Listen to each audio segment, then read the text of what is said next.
ये होगी कलयुग के अंत की पहचान। ये देवता और चीजें धरती से हो जाएंगी विलुप्त। पुराणों में कलयुग को लेकर वर्णन किया गया है। ऐसा कहा गया है कि कलयुग की आयु अन्य सभी युगों से कम होगी।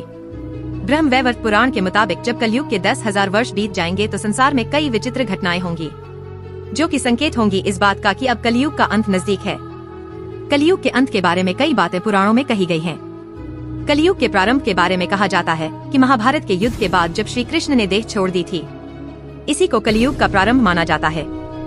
बात करें कलयुग के अंत की तो पुराणों के मुताबिक भगवान के कल्कि के अवतार के साथ ही कलयुग का अंत होगा। बता दें कि श्रीमद् भगवद गीता पुराण के 12वें स्कंद में उल्लेख किया गया है कि भगवान का कल्कि अवतार कलयुग के अंत और सत्य युग के संधि काल में होगा।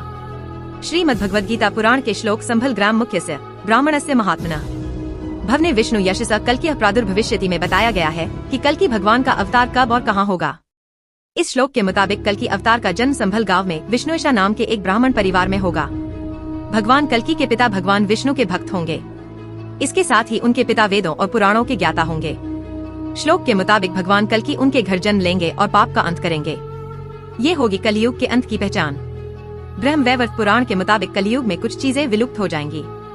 जब कलयुग के 5,000 साल बीत जाएंगे तो धरती से सबसे पहले गंगा गायब हो जाएगी। इसके बाद तुलसी और सरस्वती भी धीरे धीरे धरती से विलुप्त होने लगेंगी। ये तीनों बैकुंठ धाम में चले जाएंगी। ब्रह्म वैवर्त पुराण के अनुसार जब ये तीनों देवियां धरती से वापस जाएंगी तो इनके साथ ही वृंदावन और काशी को छोड़कर बाकी सारे तीर्थ भी वापस बैकुंठ को चले जाएंगे।